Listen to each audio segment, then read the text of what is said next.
सर्वप्रथम यहाँहरूमा जयमङ्गलको न्यानो अभिवादन टक्र्याउन चाहन्छु। म रिन्छेन दोर्जे तामाङ हाल काठमाडौँ नेपालबाट अडियो र भिडियो मार्फत यहाँहरूसम्म तरङ्गित भइरहेको छु। सन् 1985 मा भूमिगत रूपमा छापिएर भूमिगत रूपमै वितरित नेपालको वास्तविक राजनीति र समाजलाई चिरफार गरेर लेखिएको मंगोल मुक्तिको सञ्जीवनी बुटी स्वरूप मानिएको डाक्टर गोपाल गुरुङद्वारा लिखित नेपाली राजनीतिमा अदेखा सच्चाई 2018 मा प्रकाशित 10औं संस्करण पुस्तक आवाज मार्फत यहाँहरू सामु राखिरहेको छु। 10औं संस्करणको पुनः प्रकाशन समेत भएको उक्त पुस्तकको दोस्रो संस्करण सन् 1988 मा प्रकाशित भइसकेपछि लेखकलाई पञ्चायत प्रशासनले पक्रेर 2 वटा राजद्रोही मुद्दा लगाएर 3 वर्षको निम्ति भद्रगोल जेल हालिएको थियो। जेलभित्र छँदा संसारभरबाट लेखकको निर्भयताप्रति सम्मान व्यक्त गर्दै प्राप्त भएका चिठीहरूको केही अंशहरू समेत समेटिएको उक्त पुस्तक गत 29 अप्रिलदेखि धारावाहिक रूपमा यहाँहरूको माझ राख्दै आइरहेको छु। राख्ने क्रममा उक्त पुस्तकको 50औं पेजको दोस्रो हरफको पहिलो अक्षरबाट 5औं भाग स्वरूप यसरी अगाडि बढाउने अनुमति चाहन्छु। मैले माथि उल्लेख गरेको 2 पुस्तकहरूमा हिन्दू आर्यहरूलाई धेरै आदर्श पुरुष देखाएको छ भने रामायणमा अनार्यलाई राक्षस बनाएर राखेको छ। अनार्यलाई हनुमान पनि बनाएको छ, किनभने यसका लेखनदासहरू हिन्दू आर्य हुन्। वास्तवमा भन्ने हो भने रामचन्द्र यस्ता बाबुका छोरा हुन् जसले 3 जना स्वास्नी र लक्ष्मणकी आमा 1 जना नोकर्नी राख्दा पनि नानी जन्माउन सकेन। त्यस्तालाई के भनिन्छ? पछि होम गरेर रानीहरूलाई खीर खुवाएपछि जन्मेका छोरा हुन् राम। आजको युगमा खीर खाएर नानी जन्माउने कुरा महामूर्ख बाहेक कसले पत्याउँछ?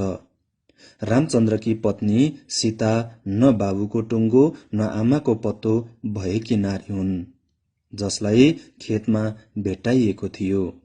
आज हामी बाटोमा, नालीमा, खेतमा फ्याँकिएकी बालिकालाई के भन्छौं? यस्ता कलंकित कुराहरूलाई ढाकछोप गरेर भगवान देवी बनाई लेखेका छन् हिन्दूहरूले आफ्नो मान्छेलाई। हिन्दूकै वेदका महान लेखक व्यास को थिए? विश्वासी माझीलाई विश्वासघात गरी नदीको माझमा पुगेपछि डुङ्गामा माझीकी छोरीलाई सहाराहीनदेखि बलात्कार गर्ने बाबुकी छोरी अर्थात् त्यसै मजिनीको छोरो। यताको कुरा उता र उताको कुरा यता चुक्ली लगाएर पेट पाल्ने 2 जिब्रे जासुस हिन्दूहरूका महान व्यक्ति नारद मुनि को थिए? कमारीको छोरो। हिन्दूहरूका भगवान रामचन्द्रकै गुरु वशिष्ठ को थिए? वेश्याको छोरो। यी भगवानका बाबु दशरथले आफ्नै कमारीलाई राखेका थिए, जसको कोखबाट जन्मेको छोरालाई लक्ष्मण भनियो। लक्ष्मणले बाबुको कमारीबाट जन्मेको कारणले रामचन्द्रको जीवनभर सेवक भएर बस्यो, तर बदलामा धोका नै पायो, घृणा र तिरस्कार नै पायो। महान र वीर पुरुष मात्र होइन, भगवान रामचन्द्रबाट। तर यस्ता व्यक्ति हिन्दूहरूका भगवान। भगवानले सिकाएकै कुरा न गर्न पर्यो भक्तहरूले पनि। हिन्दूहरूका ऋषिहरू कुनै मृगबाट जन्मेको छ भने कुनै माटोको घैँटोबाट, कुनै घाँसको मुठा कुसबाट जन्मेको छ त कुनै खराएको ढाडबाट, कुनै धमिराको डिस्कोबाट जन्मेको छ भने कुनै चाहिँ सुद्रिनीबाट अथवा कमारीबाट जन्मेको छ। हिन्दूहरूकै अर्को भगवान कृष्णका 16,800 वटा स्वास्नी थिए भनिएको छ भने वेद पुराणमा हिन्दूहरूका पूर्वजहरूले गोरुको मासु, घोडाको मासु आदि खाएका र त्यसले यज्ञ गरेका प्रशस्त प्रमाणहरू पाइन्छन्। यसबाट आफूलाई ठूलो जात भनेर ठग्ने हिन्दू आर्यका अगुवाहरू कस्ता थिए? त्यसको अनुकरणकर्ताहरू कस्ता छन्? भन्ने छर्लङ्गिन्छ, जसको पिँढीले हामीलाई आज यो स्थितिमा पुर्याएको छ। आजको वैज्ञानिक युगमा पनि मृगले नानी जन्मायो, खीर खाएर रामचन्द्र जस्ता हिन्दूहरूको भगवान जन्मे, घाँसको मुठा कुशबाट बालक पैदा भयो, खेतमा भेट्टाएको बाबुको टुङ्गो नभएकी सीता देवी हो, उसलाई धरतीले जन्माएकी, खराएको ढाडबाट धमिराको ढिस्कोले, पानीको घैलाले नानी जन्मायो भन्ने र त्यसलाई पत्याउने दुवै मेरो लागि महामूर्ख हुन्। निर्दोष युवतीलाई बलात्कार गर्ने बलात्कारी बाबुका छोरा हुन् व्यास, र उसैले लेखेको ग्रन्थ हिन्दूहरूको पवित्र ग्रन्थ हो वेद। वेद पुराणलाई हामी अहिन्दूहरूले पनि पत्याएर हामीलाई मास्ने, हामीलाई मूर्ख र कमारो भन्ने, हिन्दूहरूकै सन्तानको पछि लाग्यौं भने हामीले के भन्ने? अब हामी सबैले सोच्नु पर्ने बेला आएको छ। यस्ताको पछि आफ्नो सर्वस्व गुमाउनु चाहँदैनौ भने अत के यहाँ शोषणरहित समाज सृजना गरिन्छ भन्ने आशा पनि गर्न सकिन्छ? नेपालमा जहाँका भगवानले नै शोषण र छलकपट गर्थे, हिन्दूहरूले लेखेर राखेको रामायणका हिन्दू आर्य रामले अनार्य रावणलाई मारेको खुसियालीमा हामी दशैं मनाउँछौं, टीका थाप्छौं, ऋण पान गरेर भए पनि भोज खाई मोज गर्दछौं भने हामी अहिन्दू अनार्यहरूले आफ्नै पुर्खा नाश गर्नेको पक्ष लिएर आफ्नै पुर्ख्यौली नष्ट गरेकोमा खुसी मनाइरहेका छौं।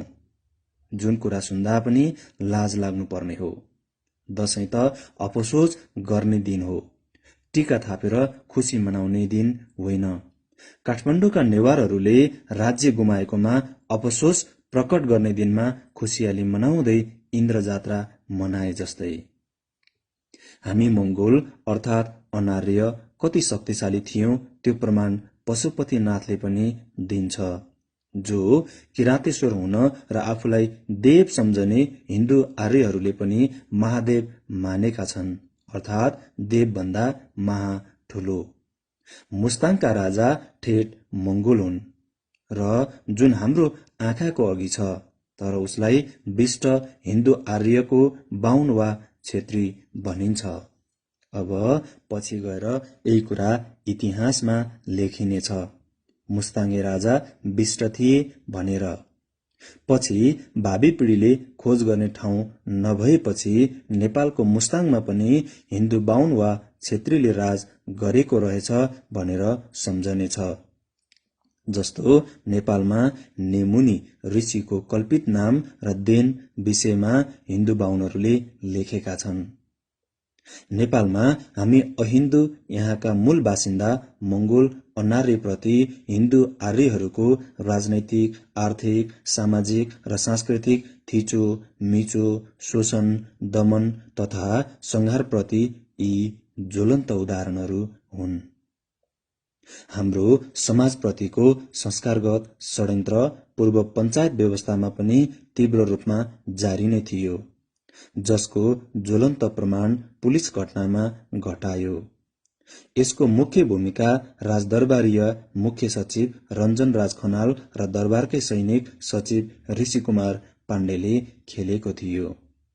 प्रहरीहरू मंगोल समाजबाट आइजिपी पदमा पुग्न सक्ने सबैलाई एसपी तहबाट नसखा पारिएको थियो, तर त्यस काण्डका बाहुन क्षेत्रीलाई बहालीमा पुनः ल्याइएको छ, जसका प्रमाणहरू जिउँदो जाग्दो अवस्थामा अझ पाउन सकिन्छ। भूत पञ्चायत व्यवस्था राणाकालकै व्यवस्था लागू भएपछि नेपालमा भूमि सुधारको नारा आयो। त्यो सुन्दा मिठो लाग्छ, तर हजारौं हजार बिघा जमिन हुने क र ख वर्गका हिन्दूहरूकोबाट कति भूमि बेसी भएका भूमिहीनलाई बाँडियो, यो जान्दा तीतो लाग्छ। जग्गा निकालिएको भए पनि एउटाबाट अर्को आफ्नै वर्गकोमा पुर्यायो भने यसको अत्यन्त बेसी मार पूर्वका मंगोल लिम्बूहरूलाई परेको छ, जसको किपट आफ्नै पुर्ख्यौली राज्य खोसिएर धेरैजसो हिन्दू आर्यहरूकै हातमा पुर्याइयो। यस्तै शोषक तराई इलाकामा पनि अब छ्याप्ती भएर तराईमा कोच, धिमाल, थारूहरूको रहल पहल जग्गामा पनि यिनीहरूलाई सुकुम्बासी बनाउने क्रम तीव्र रूपमा भइरहेको छ। यद्यपि पहिले तिनीहरू मधेसकै झा, कायस्थ, मिश्र, सिंहहरू जस्ता तराईकै बाहुन क्षेत्रीबाट थाहा नपाई लुटिएका थिए। अब थुप्रै थारू, कोच र धिमालहरू बाहुन क्षेत्रीकै हरुवा, चरुवा र रिक्सावाला भइसकेका छन्, जुन केही वर्ष अघि थिएन। पृथ्वीनारायण शाहले लिम्बूहरूसँग लडाईँ गर्दा जित्न नसकेपछि लिम्बुवान लिम्बूहरूको मुलुकलाई लाल मोहरद्वारा पृथ्वीनारायण शाहको राज्यकालमा मात्र नभएर शाहवंश कसैले पनि खोज्न नसक्ने, खोसेको खण्डमा सन्तान नाश हुने विश्वास दिएपछि लडाईँ थामिएको थियो, सम्झौता भएको थियो। पृथ्वीनारायण शाहबाट दिएको लाल मोहर चीनको सबैभन्दा ठूलो ताम्रापत्रमा पनि भएको बुझिएको छ। त्यसको सकल अघि सेनवंशी राजाहरूका नाता शाहगहाङ सान सबकबाहाङ थेगिमसँग भएको थाहा भएको छ। मलाई प्राप्त नक्कलमा पृथ्वीनारायण शाहले लिम्बू राजाहरूलाई यसरी लेखेर दिएपछि सम्झौता भएको थियो। श्री श्री श्री नायब रामजी महाराज धिराज, म जङ्गदेव नाम पृथ्वी पशुपतिजी नारायणी शाह बहादुर शमशेर। प्रथम ताम्रय पत्र। स्वस्ति श्री श्री श्री गिरिराज चक्र चूडामणि नरनारायणी इत्यादि बिरुदावली श्री विराजमान मन मन्त्र श्री मानराज महाराज धिराज श्री श्री श्री बडा महाराज श्री पृथ्वी नारायणी वीर बहादुर शमशेर श्री जंग श्रीदेव नाम समर विजय नाममा। स्वास्ति श्री श्री श्री राजा विविध वंशावली आगे त्यहाँ तादीदेखि न किराँत मुलुक बराहा क्षेत्र साङमाहाङ गढ, लोहाङ गढ, इलाम मोरङ गढ, साक्ली गढ, गढसाङ इत्यादि विविध पुस्ता राजवंशी अपुङ्गेराज थामी लियौं। अरू राजा रजौटा शाखा मासिने तिमी किराँतेश्वरहरू नमासिने हो। तिमीलाई मैले जानेको छु, अघि 10 पुस्ता चक्रवर्ती सम्राट हो। माङ्द वंशी राजा हिन्दू अधिराज भएका कारण तिमीलाई कोहीले राजाले मसाउन सक्दैन। अघि चीन, तिब्बत र अरू राजा बासाहरूबाट पनि अनादिकालदेखि तिम्रो वंशमा समर्थन दिई आएको मैले जानेको हेरेको हुँ। म मेरो लाल मोहर ताम्रपत्रमा बाँधी बाचा बोल कबल गरी सदाका लागि बसेको हुँ। अगर म र मेरा नातामा पछि वंशले यो ताम्रपत्रमा मेरो वचन, मेरो भलोमन, धर्म, विधान ए लाए र तिम्रो राजपाट पिछे खोसेमा सूरजचन्द्र, आकाशको 33 कोटी देवता र पातालका नाग नागेनी, पृथ्वीका मानी पुजिलिएका देवी देवताले मेरो पनि पुरै सदा राजपाट, रिस्ता नाता, वंशभङ्ग भस्म गरोस्। 1966 मा राजाको व्यवस्थाले लिम्बुवानकै किपट व्यवस्था खोसियो। अत पृथ्वीनारायण शाहको प्रतिज्ञा भङ्ग भयो। ती देवदेवीका शक्ति भए अब शाह वंशको भस्म हुने भयो। लिम्बुवानको उभो जगर खोला पाँजा उदो बगर तितेमा छ।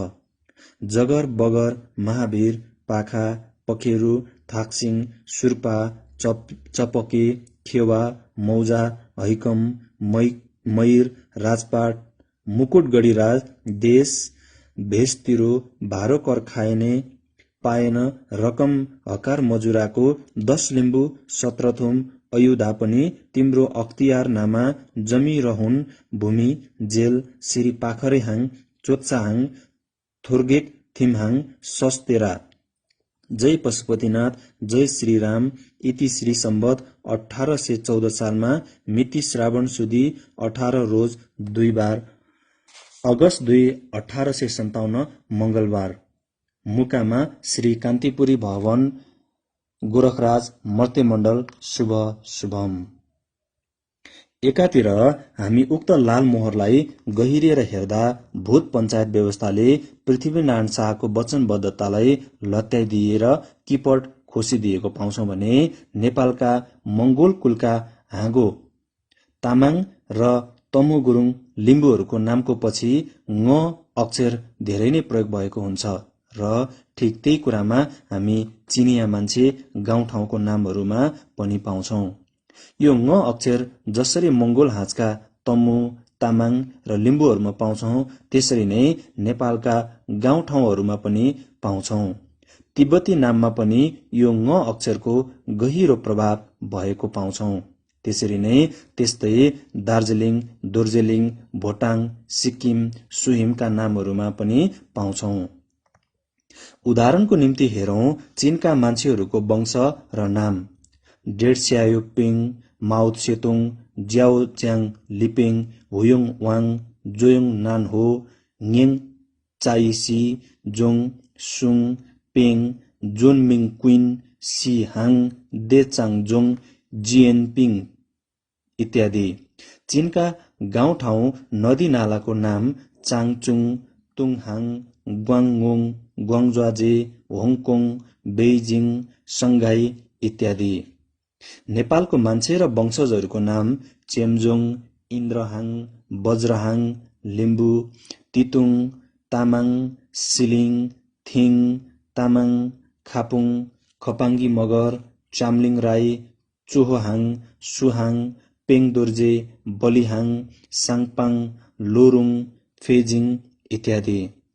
नेपालका गाउँठाउँका नामहरू छाङ, बागलुङ, मोरङ, धादिङ, बझाङ, कोलबुङ, छिन्ताङ, सेराङ, च्याङथुप, इङबुङ, मेमेङ, फर्पिङ, थुलुङ, खाम्जालुङ, वालिङ, चोमोलुङ, माउन्ट एभरेस्ट, आङसाङ, मुङलिङ, लमजुङ, मन्ज्याङ, भाङलिङ, दार्सिलिङ, तुमलिङ, वालुङ, तुर्लिङ इत्यादि।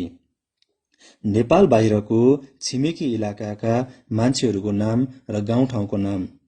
मार्छोङ छोग्याल 15औं शताब्दीका तिब्बती लेखक रिङ स्युङपा, 1586 तिरका तिब्बती लेखक केरुङ, नेपाल तिब्बतको युद्ध भएको ठाउँ सिलिङचोङ, लाप्चे, लाचुङ, दोर्जेलिङ, भोटाङ, कालेबुङ, बुङथिङ, लाप्चेको बिजुवा, दुङकुलुङ, तुर्लुङ, फुर्लुङ, खुङ्गी, चोयाले बुनेको वस्तु, सिलाङ, च्याखुङ, सिक्किम, जोरथाङ, सामसिङ, टुङ इत्यादि।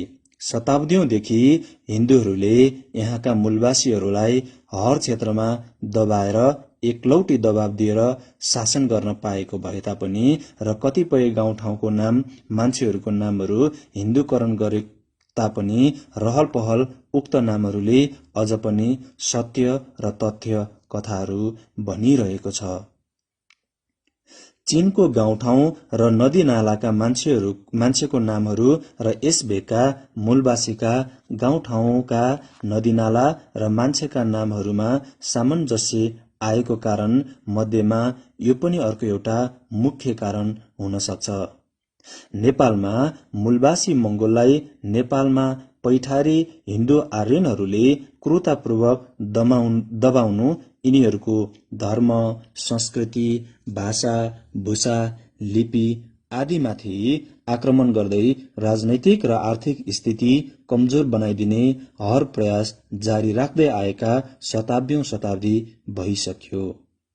राजनैतिक शक्ति हातमा भएपछि अरूहरूलाई पिस्न धेरै सजिलो पर्छ भनेर मैले माथि पनि भनेको छु। किनभने राजनैतिक शक्ति हातमा हुनेको हुकुममा पुलिस, सेना हुन्छ, जेल, नेल हुन्छ, राज्यको ढुकुटी र नीति निर्धारण गर्ने अधिकार हुन्छ। त्यसैकारण हामी अहिन्दू मंगोलहरू, अनार्यहरू आर्यले अनार्य मारेको खुसियालीमा दशैंलाई अफसोस गर्न अलावा चाडको रूपमा मनाउँछौं। हाम्रो आफ्नै चाड तिहारको भाइटिका, देउसी र भैलोको महत्व कम गराउनको निम्ति सबैभन्दा पहिलो भैलोको दिन हिन्दूहरूले लक्ष्मी पूजा राखिदिएर हाम्रो चाडको महत्व लोप गराउने प्रबल प्रयास गरेका छन्। हामीले हिन्दूहरूबाट लादिएको दशैं मनाउन छाड्नुपर्छ भने आर्य युवती जसलाई लक्ष्मी सरस्वतीको संज्ञा दिएको छ उसको पूजा गर्न पनि छाड्नुपर्छ।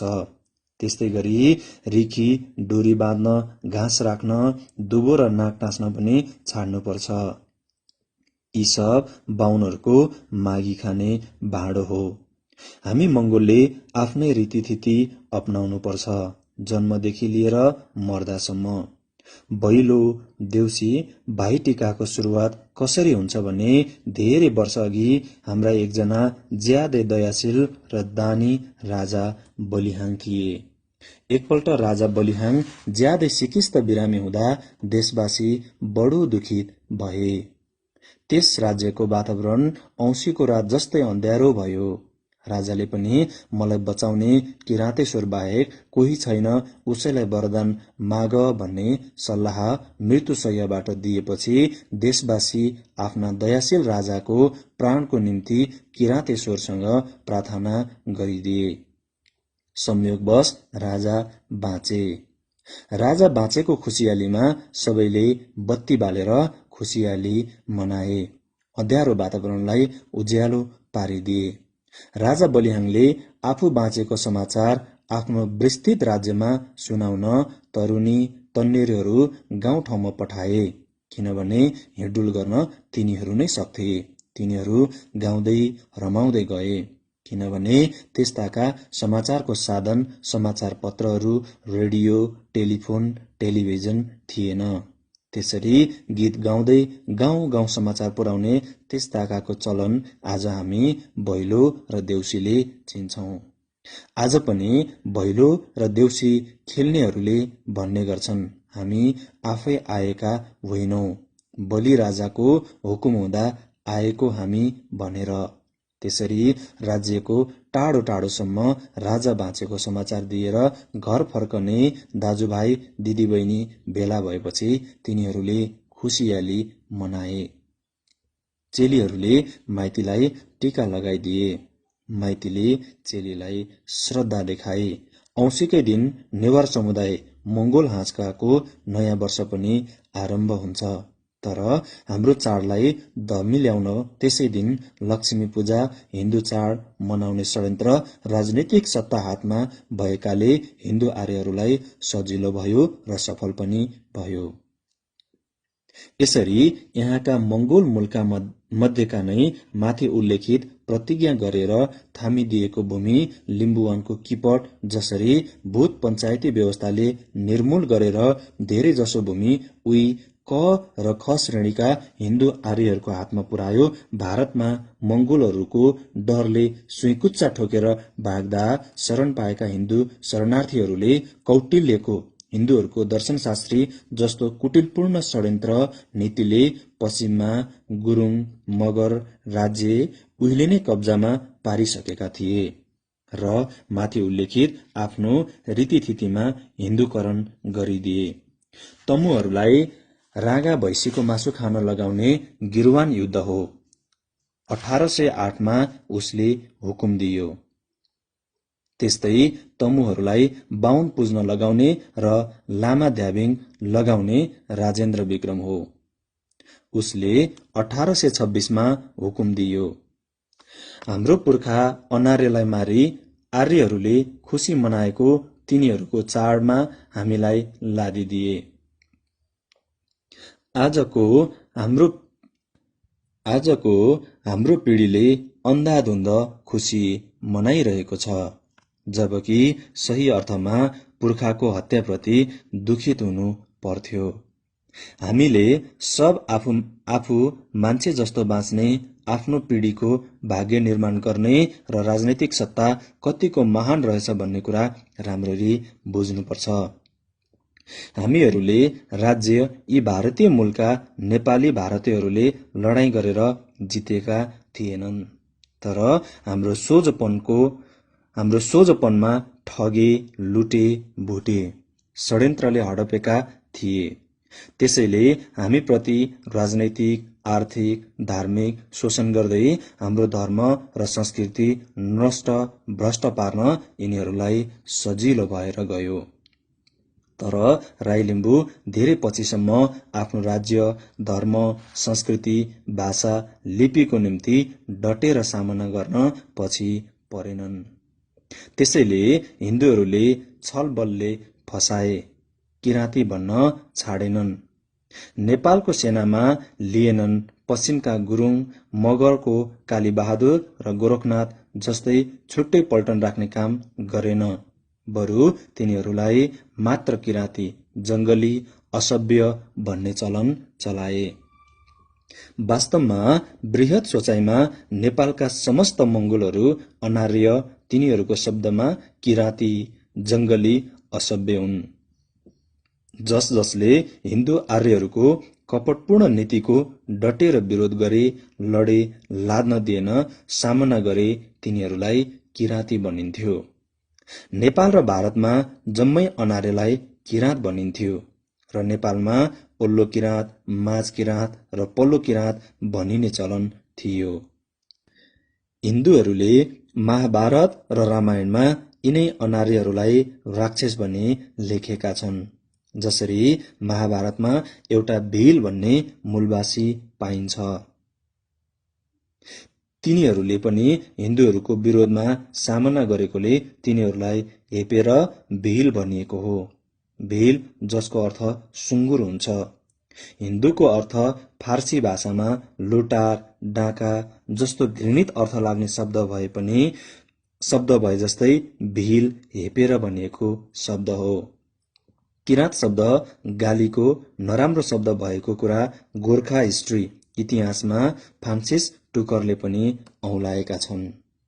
राजनीतिक सत्ता आफूहरूले हत्याएपछि एकातिर हाम्रो सबै लुट्न र हामीलाई भुट्न पनि यिनीहरू लागेका थिए भने अर्कोतिर संस्कृतिमा पनि विकृत रूप ल्याइदिनको निम्ति र मूल कुरा हाम्रो पिँढीलाई बिर्साइदिनको लागि शक्ति प्रयोग गर्न डर देखाइन्थ्यो, समाइन्थ्यो र मारिन्थ्यो पनि, जुन आजसम्म कायम छ। लेखक त्यसको शिकार भई 3 वर्ष जेल पर्यो।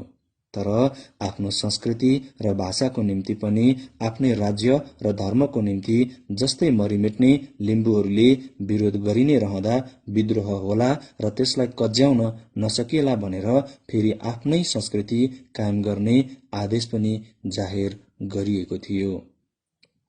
लिम्बुवानमा लिम्बूहरूको आफ्नो परम्परागत संस्कृतिमा नभए पनि रागा भैँसी खाने संस्कार लाद्न कर लगाइएपछि केही वर्ष कर डरले स्वीकारे पनि पछि त्यसको विरोध हुँदा फेरि त्यसो नगर्न हुकुम राजाबाट भएको हुन्छ। त्यसलाई निम्न पंक्तिले प्रमाणित गर्छ।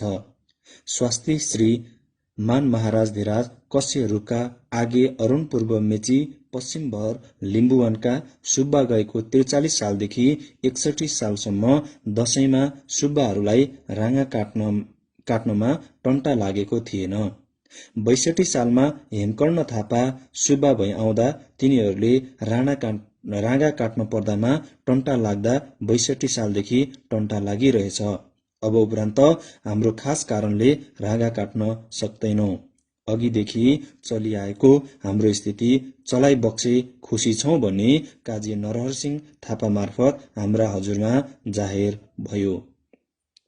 त्यसर्थ अब उपरान्त अघिदेखि थुमथुमका लाल मोहर बमोजिम गरी ली दशैंमा राँगा बोका काट्नु सुब्बाका घरमा सक्ने हुनेले राँगा बोका काट्नु नसक्ने नहुनेले नकाट्नु भन्ने इति लाल मोहर बाँधी बक्स्यौं। इति सम्बत 1811 साल मिति वैशाख बरी 14 गते 4 शुभम अप्रिल 25 1864 बिहिबार। आज सुहिममा सिक्किम लिम्बू भाषा संस्कृति लिपिको विकास गर्न छुट पाइरहेको छ। त्यहाँ स्कुलमा 12 क्लाससम्म लिम्बू भाषाको पढाइ हुन्छ। लिम्बू भाषामा यथावत पत्र पत्रिका निस्कन्छ। तर उदेक लाग्दो कुरा के छ भने नेपालका यहाँका मूलवासीको भाषा, संस्कृति, लिपि र धर्मको कुरा गर्यो भने हिन्दू आर्यहरूले साम्प्रदायिक भनेर त्यसलाई दबाउन समस्त शक्तिको कुप्रयोग गरिरहेका छन्, जबकि साम्प्रदायिकता तिनीहरूबाट नै भइरहेको छ। यहाँका उक्त हिन्दूहरूले एक धर्म, एउटा भाषा, एउटा संस्कृति र एउटा लिपिको नाममा हिन्दू धर्म र संस्कृति, भाषा लगायत हिन्दी लिपि जोर-तोरले फैलाइरहेको छ। तन, मन, धनले र मूलवासीको भाषा, धर्म, संस्कृति, लिपि मास्न पनि त्यत्तिकै दृढ छन्।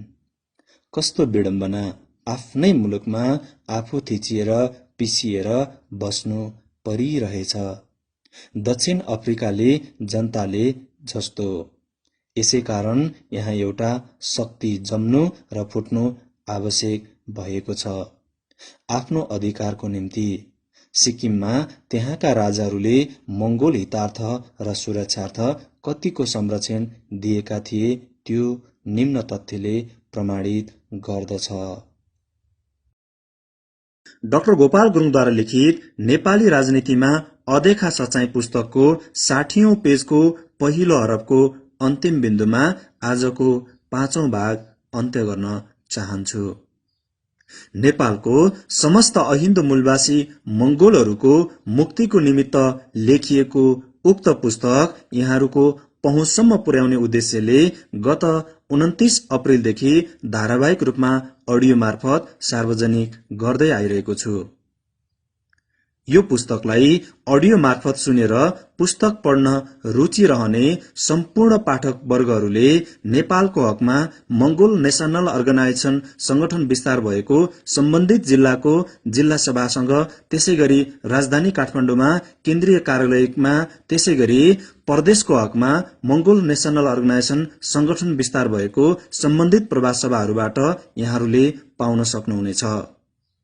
यो जानकारी सहित यहाँहरूको सल्लाह, सुझाव र प्रतिक्रियाको अपेक्षा गर्दै भोलि पुनः उक्त पुस्तकको 60औं पेजको दोस्रो हरफको पहिलो अक्षरबाट 6औं भाग लिएर आउने बाचा सहित आजको निमित्त यहाँहरूबाट ओजेल पर्न चाहन्छु।